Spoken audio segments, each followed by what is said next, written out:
Welcome to Mighty Married Moms. Join us at our kitchen table twice a week as the Mighty Married Moms, Debbie, Linda, Wendy, invite spectacular guests to weigh in on staying sexy, vibrant, and healthy, building marriages with soul-satisfying connection, raising happy, healthy, successful kids. Conversations with Mighty Married Moms will bring you closer to the life you really want. Episode 139. Today's show is brought to you by Deborah C. Owen, youth mindset trainer and parent coach at youcanraisegreatkids.com. If your child, teen, or young adult seems to be floundering and is stressed out and you don't know what to do, don't keep putting off getting the help you all need and deserve. Now is the time to help the young person in your life learn to thrive with confidence, grit, and resilience. Call Deborah Owen at 978-835-4354. Good morning, everyone. It's Wendy from Mighty Married Moms. My website is www.connectagain.org. And I'm Linda Tighe from allwellbreaksloose.com. And I'm Debbie Owen from youcanraisegreatkids.com. And we're going to do all three today. We're going to talk about health, we're going to talk about great marriages, and we're going to talk about raising great kids with these exceptional guests that we have today. I'm so pleased that Robin Koval and Linda Thaler are both here from the book From Grit to Great. Mm-hmm. So if you want to succeed, career, relationships, and life, you don't need the it factor. You need the grit factor. Love it. Linda Kaplan Thaler and Robin Koval are the authors of national bestseller Grit to Great, How Perseverance, Passion, and Pluck Take You from Ordinary to Extraordinary. Linda and Robin are the founders of one of New York's most successful advertising agencies. The Kaplan Thaler Group are the creators of the Affleck Duck and many other famous campaigns. Linda is member of the Advertising Hall of Fame, and Robin is now the CEO of the Truth Initiative, creators of the life-saving Truth Youth Tobacco Prevention Campaign. Yay. They're here to tell us how to put our guts, resilience, initiative, and tenacity to work to achieve our biggest goals. Welcome, welcome. Yay. Welcome. Our pleasure, our pleasure. Happy to be here. Yeah. This is great. So Robin's in our upper left if you're looking at our screen. Hi. That's Robin. Great. And for those who are listening, that's Robin. And then Linda is in the middle there. Welcome, welcome. We're so glad that you're here. Pleased to be here. Thank you. Yeah. And one of the first things that I wanted to ask you about was in my world of marriages, tell us anything that you have about where it takes guts, resilience, initiative, and tenacity when it comes to long-term important relationships, whether they're husbands, wives, or long-term committed relationships. I would love to hear a story from you about. I have been married 37 years. Oh my God! Wow. Congratulations! Yeah, so definitely an exercise in grit for sure. With Linda.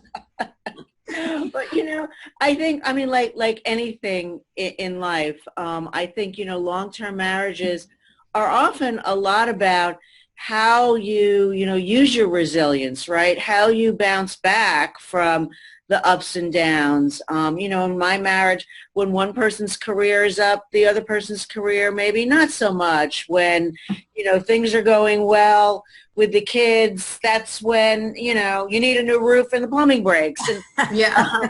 Right. So I think there is a lot of resilience, and that is the key, because when things are going great, it's easy, but when times are tough, that's when you have to learn to bounce back. And I think the other part of it is tenacity, right? I mean, from somebody who's been married 37 years, is I think we have to hold on to our relationships and hold on to our marriages, certainly. I think some of what happens in our culture now is things get tough and it's just too easy to say, you know what, too hard, I don't want to do this. Mm-hmm. And that speaks to the whole concept of your book. I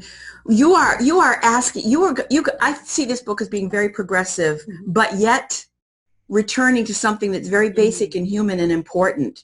So maybe we can unpack a little bit more. Linda, if you have anything you want to weigh in on. Well, first of all, Robin and I, after we started working together, realized we were actually married to the same guy. Because so many of the traits were so similar. Both really, really, really, really good men, but, sort of, steadfast in their own way. And I think part of it is, my mother, who had a marriage that lasted for over 70 years, my dad just passed away at 95, said to me, you better have a really good sense of humor. Yeah. And I think for Robin and I, laughter gets you very far. And my husband's father, who was an amazing guy, said, he was from the old country. He said, when Rose, that was his wife, does something I don't like, I look the other way. And when I do something she doesn't like, she looks the other way. And if you spend enough time looking the other way, then you can have a really happy marriage. But I mean, what he was basically saying was, try to really look at the good stuff. And we talk in the book about bending like bamboo, and you really have to learn to bend and adapt. As Robin said, you have ups and downs. And I know for me personally, when I had breast cancer at 39 and we wanted desperately to have children, and we didn't know if we would even have children, and and he was could not have been more loving and more wonderful. And, my mother always said, the test of a marriage, not in the good times, but as you just mentioned, in the bad times. Yeah. And here I was so ragged and feeling so horrible. And he said to me, you look like a warrior. It was during the Gulf War. Oh, that's awesome. I have never seen you look more beautiful. And here I was in the white, schleppy thing that they put you on in the hospital. And I'll never forget that. I'll never forget that. So. Thank you for sharing that. I'm sorry. Yeah. I used to be a cancer nurse. I saw a lot of warrior women. I saw a lot. Yeah. Saw a lot. So thank you. Sorry. I don't usually lose it a little bit on the air here, but anyway. But thank you. Yeah, and I would love to hear. You guys, epitomize a long-term, lovely relationship between two women friends. So tell us how this book was born, why, and how it got to be called Grit, which is kind of obvious with the enacronym. I would love to hear your definitions for each of the four pieces. Yes. I love the fact that you gave GRIT these other four words, and I'd love to hear your definitions for each of those words as well. So give us a little more background on that too. Well, sure. Linda and I always love to tell the story of, how we met. We, had been in advertising each, in separate agencies for a really long time. And we had this mutual client, Steve Sadoff. He was the head of Clairol at the time. Linda and I didn't really know each other. But Steve suggested that we have breakfast. And so, we met at a real power New York lunch place, Michael's Muffins, actually, a little diner in Chelsea. And when I got there, I'm the account person, strategy person, Linda's the creative person. I got there nice and early because that's what, I do. And they had these huge, enormous muffins. Which is so good for you too, right? Yeah. They were obviously awful for you. And I knew I didn't want to eat a whole one, but they looked pretty delicious. So I bought this big bran muffin, and I got us each a cup of coffee, and I sliced this muffin in two because I knew I didn't want to eat the whole one. And when Linda got there, I said, hi, I'm Robin Koval. It's so great to meet you. By the way, I got you a coffee, and they had these really big muffins. I knew I couldn't eat the whole one, so I bought one, and I will share it. I cut it in half. If you don't want it, I'll take it home with me. I'll eat it for lunch. And, it was that sort of like business partner love at first. We know about each other, right? We're both very, frugal. So Linda loved that, I had only bought one muffin. We, are both collaborative. We were sharing this muffin.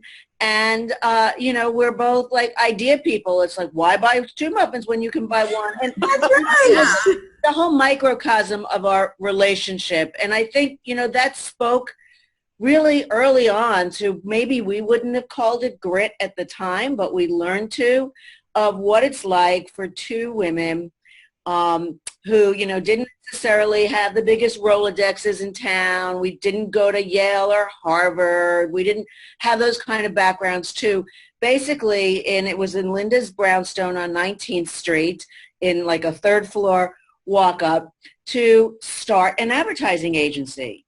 And I mean, we built that agency not through, power lunches and all sorts of, glamorous connections. We built it through, I have to be really, really honest, unbelievably hard work. And, those principles of grit, having guts, right? Not being afraid, having resilience, bouncing back when you inevitably fall. Starting a business is, you're basically signing up to fail a little bit every day, right? Something's always going wrong. Initiative, learning how to take advantage of opportunities.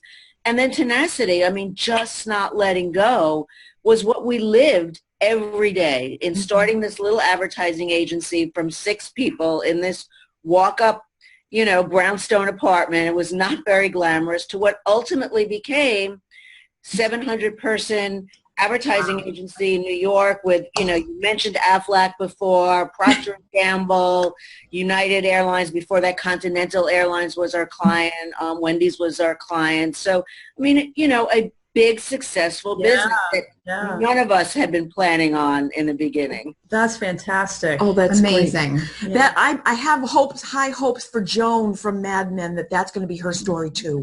Oh yeah, we identify her a lot. Joan's a success story. Joan's all set. Yeah. We started with that one piece of business with that woman in the shower for herbal essences. Robin and I can do that together. Yes. That's there. We can do it too. That's us. Yes. By the way, we did a couple of spots with Dr. Ruth Westheimer, for Dr. Oh my gosh. And she says, I said, what did you think? She said, very good. You girls going to have great sex for the rest of your lives now. That's awesome. Perfect. That is perfect. Just great Story. Great story. I know. Well, tell us a little bit more about these 4 elements: guts, resilience, initiative, and tenacity. Well, I will tell you that, guts and, this all came about, this book, because Robin and I were trying to figure out why the hell we were so successful. We were smart, but we weren't brilliant, and, everything. and we realized that when we did the, ask clients why they chose us, inevitably they said, well, we didn't think anybody could work harder than you. And we looked at sort of this component. So we looked at, people who were uber successful. Colin Powell was a C- student in college, and Michael Jordan was cut from his high school varsity basketball team, and Steven Spielberg failed 3 times to get into film school. People imagine that these people do have the it factor.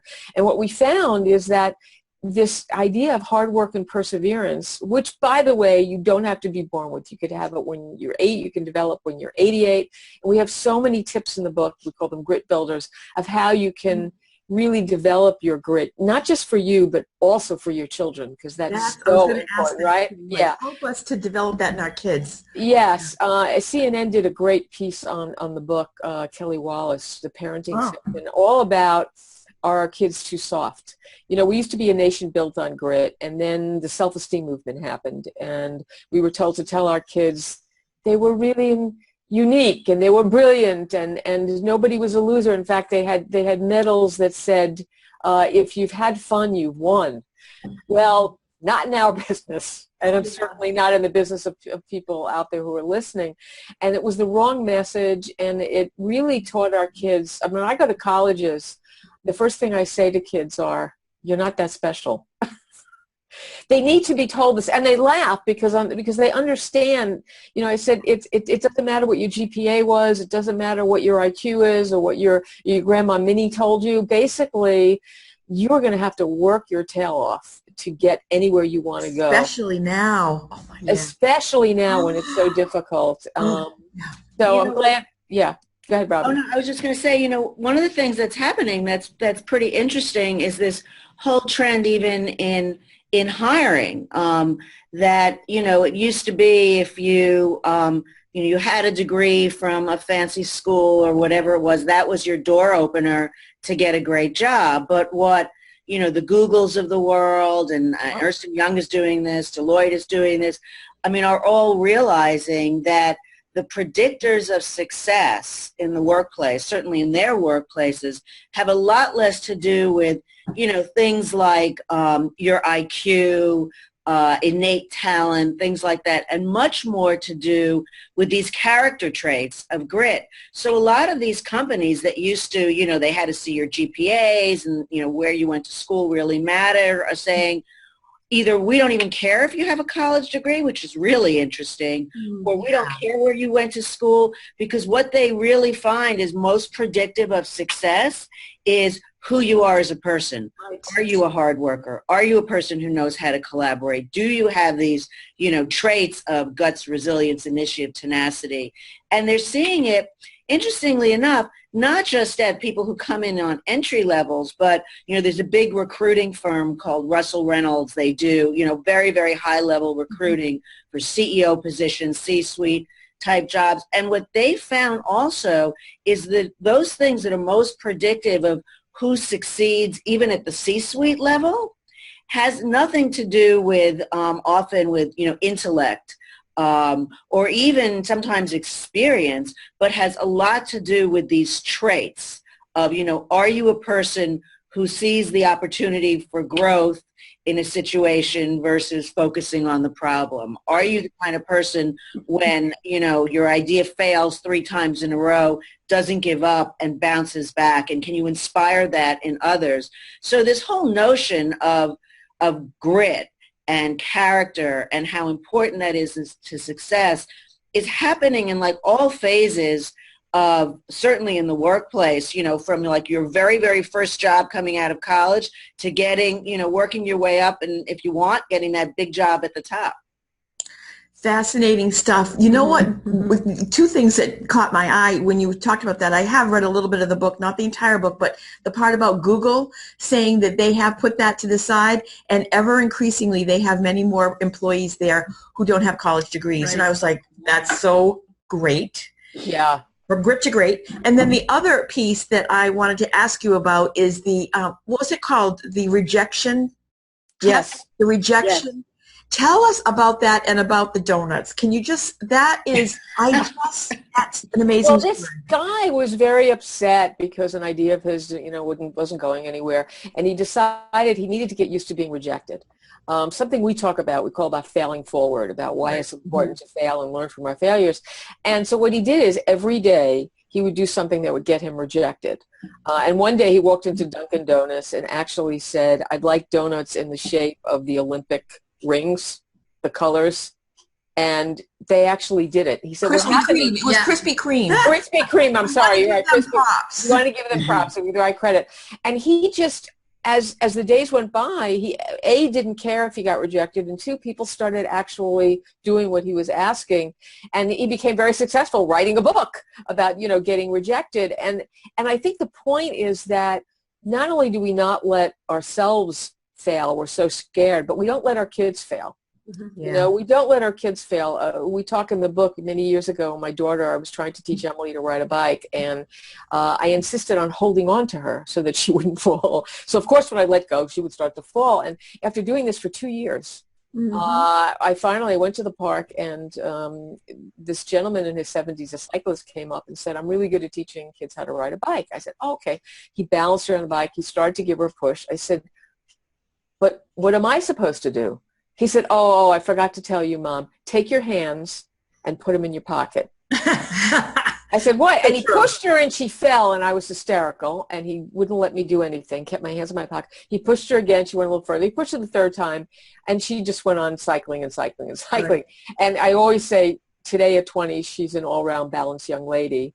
I'd like to think I've had a hand in her success, mostly because I've had the good sense to keep them in my pockets. But we really, really need to let our kids fall down once in a while. And we also need to let our kids be bored. We need to let ourselves be bored and daydream. We're so addicted to having data streaming at us constantly. And so many of our great ideas and brilliant inventions come about when we're just sort of daydreaming. And we need to allow ourselves and our kids to have that time.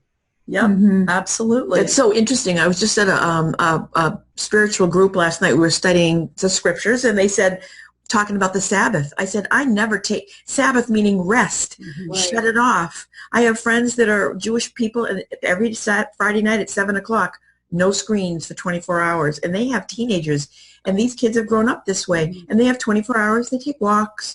They talk. They have a sandwich, a cold sandwich, and that's all they do for 20 I have to tell you anymore, right? Yeah. There's a professor actually at Harvard. His name is Edward Hallowell, and what he's talked about is that, of course, ADD is a real condition, but that what we give ourselves, he calls it attention deficit trait, because our lives are, dominated by screens. We literally don't know how to be by ourselves. We used to do a thing at the agency that people were very, very nervous about at first. We called it Email Diet Day, because we realized that we had people, it was not that, at the time, not that big an office. I mean, we were all in one building. It was easy to see each other. But people were literally emailing people who, work 10 feet away. Get up out of your chair and walk over there. Exactly. See a person in real life. So Email Diet Day was about, you were not allowed to send any internal email. Of course, we did answer some from clients, although we encouraged them not to email either. And people were very, very nervous about it at first. And then they loved it. Sure, yeah. Because all of a sudden you were having conversations with folks that, oh, wow, I haven't seen you in 6 months, even though you only work on the other side of the building. Yeah. I want to also say that one thing that, and there was mentioned on the CNN piece, that Robin and I found in an interview with William McRaven, who's a former SEAL, and I say this advice is great for kids, but it's also great for adults, which is start every day by making your bed. And it seems like a small thing, except he said it's the most important thing that a SEAL needs to know. And it's an important life lesson. He said, you start the day with an accomplishment. You leave the house with an endorphin boost. I've done something. Mm-hmm. You learn to do a small thing perfectly, he said, because you can't learn to do big things well unless you can do small things well. And at the end of the day, no matter how bad your day is, you come back to this beautifully made bed. And I've spoken to so many people who've started doing this.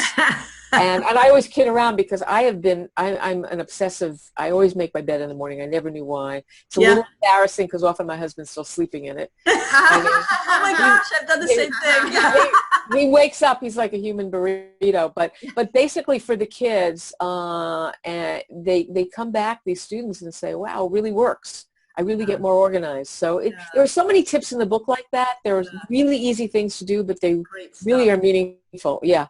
Yeah, it's so funny. I'm going to have to share that with my husband because he likes to tell people the joke about the time that I actually made the bed with him still in it. And I never know why. I don't know why making the bed has always been an important thing for me, but it has been. And clearly maybe the feeling that I've accomplished something, and that maybe some of it goes back to being in college too, where that was your living room. It was your, it was everything. Right. But I've always made I think a lot of people have, my little routine is I can't leave my office at night without organizing my desk into piles. Or, every Sunday I do my very, very long to-do list and I update it. I think it's, having those little routines, whatever it is for you, that gives you that sense of accomplishment, because we don't get a lot of that at work, right? Because most of us, we're not like cobblers, right? We don't make a pair of shoes every day and look at it and go, there it is, I made something. Right. We work in jobs where projects go on forever, or, it's just sort of the Two daily. 2 steps forward, 1 step back. And so, we need those little sort of, celebrations, right, of small successes that help us go on to take on the next challenge and then take on the really big ones. Right. I think it also, it helps that feeling of overwhelm, right? If you don't have those small accomplishments throughout the day or on a regular basis, you just feel overwhelmed all the time, and everything kind of melds together. We one of the biggest problems that we have, George Polly is a very famous mathematician, said one of the biggest problems we have is we try to solve problems that are too big. And then we get paralyzed, as you said, with fear. And so what we talk about a lot in this book, and also one of our earlier books, The Power of Small, is to take a big problem and unwind it and unravel it into small things. And that means focusing on the day, focusing on right now. Because if you start focusing on the huge problem of, oh my God, I need to get this huge project done, it's going to be overwhelming, right? But if you unravel it and go, here are the 5 small things I need to do today. And give yourself a pat in the back, celebrate small victories. In the ad business, where we worked on a lot of pharmaceutical products, it can be years before the FDA, before it goes to market. So you celebrate a good test score. You celebrate that, the client approved, some new script that you did. And those are the things that sort of keep you empowered and keep you in the now, which is very important. Well, Yes. and these are the things that you teach your kids too. And this actually, this is something that I do teach parents to do, is help their kids recognize when they've accomplished something small and do some little celebration, and even have a list of, these are the little, let's say I got through 30 minutes of math problems. What's the one little thing that I can do when I've accomplished that? Oh, I get to go play with my dog for 10 minutes or toss a ball or whatever it is. And just reward yourself. Your brain actually looks for those, as you were talking about. It's the chemicals that go through your brain that you're looking for. That's the reward that you want, right? It's because that's what feels good. Robin, tell her about the Icelandic woman we interviewed. That was fascinating. This teacher, she's teaches young children in Iceland, and what she does with her, these are really little kids, like nursery school, kindergarten kids. Is she teaches them how to be bored, because kids don't really know how to be bored, right? Interesting. Schedule our kids, and so she has these. It's like we have to send you this video. It's the funniest thing. She has these little boys sitting there knitting every day, and they complain and they say they're bored, and she makes them do it. You have to do it for 30 minutes. And she tells them, when they complain and they say, I hate this, I don't want to knit. And she goes, oh, look at you, how well you're doing. You're learning to be bored. That's so wonderful. Oh, my God. And it is true, because we don't allow ourselves time to relax. We think if we're not busy going 100 miles an hour all day, but there's so much research, more and more of it coming out, that says actually our brains need those periods of boredom, and that's when we get our most creative. It's like, it's also like when you're standing in the shower, right? We all have our best ideas in the shower, because your brain is actually relaxing when that hot water heat, touches it. But it's the same thing when you're just daydreaming and looking out the window instead of picking up your phone and looking at Facebook for the 400th time that day. Exactly. Right. Be by yourself. Right. Input. Oh my goodness. And there's no synthesis and maybe some output. Mm-hmm. It's very, it's by the way, there's a new study that was done by Microsoft in Canada that the average attention span is now only 8 seconds, which is less than a goldfish. Less than a goldfish. Yeah, I've heard that. Think about, how difficult it is when you want to do any project for ourselves or our kids when your attention span is that short. So we need to find the tools, and hopefully, it's a small book, but it took us 3 years to write, because there's so many things that we learned across the way, so much research about ways to keep your focus. Even chewing gum, and I would say sugarless gum, something about chewing gum helps you to stay focused. I don't know why, but there's something in the brain that happens when your jaw is moving. So interesting. It's sort of an in-the-moment thing you're doing. And you got to. And I feel like it's really, this is all kind of snuck up on us too. As technology has grown, our environments have grown, suddenly we're in this world of input, and we don't, and so grateful that you're putting this information out to help people sort all that out, because I think it's really hard. Mm-hmm. It's hard, especially for kids. They're growing up very with it. challenging. Yeah, and people feel overwhelmed. And the other thing that happens, I think, is that everybody really thinks that you can solve problems, or you can, be prepared for things in 15 minutes every day. I'm a big one for saying be an over-preparer. Because we get a lot of messages like, oh, don't spend more time than you need to. You're busy. Go on to the next task, or that's not worth it. But the wonderful thing about over-preparing is it takes all the fear out. When we were writing the book, we spoke to Nick Wallenda, the famous tightrope walker from the Wallenda family. And he was preparing at the time to do his famous, walk over the Grand Canyon, which It looks so unbelievably scary. And, so our thought was, well, let's talk to someone who does really scary things. How do you take the fear out of life? And he said, well, I'm not, I don't have a death wish. It's not like I'm a daredevil that I don't realize that these things are really dangerous. He says, but what I do and what my family taught me is fear is a part of life. We have to accept it. And the way that you manage it and the way that you prepare for it is you just over prepare. So when he was rehearsing for this walk over the Grand Canyon, he was practicing at home. He'd get out there. He'd have fans blowing on him at 90 miles an hour because he knew that there'd be wind when he walked over the Grand Canyon. He'd get out there, in the rain, and it was a hurricane. He lives down in Florida, so that he could create much worse conditions than he'd actually encounter. And of course, he accomplished this amazing feat. And, of course, most of us are not going to, walk a skinny little wire over the Grand Canyon. No. But we can take that into our own lives, right? And I do it, when I have a big presentation to do, or an important meeting, or I'm going to meet somebody who, I really, really want to make a good impression with. I call it the 30-minute rule. Spend 30 minutes longer than you think you have to. Read your notes one more time. Read one more article about that person or whatever it is. Because even if you're never going to be called upon to use that information, what it does is it just takes all of the fear out of you. And then you can walk into those situations confident, and people read that in you immediately. And so, there are little things we can learn and do like that do require grit, right? It is hard to make yourself work 30 minutes longer. It's true. But that has such big benefits. Yeah. Instant gratification, especially for kids and many adults, it's difficult to you feel like you're forcing yourself to do something. And so the way I think to remember it is, what's my end goal? Yeah. What's my vision? What's my focus? It's not, we want to be present and in the moment, but sometimes you need to look past the present moment in order to make the present moment meaningful. Yeah. Right. Worth the effort. Mm-hmm. Right. Absolutely. I mean, one of the other things we also talk about in the book is having a plan B.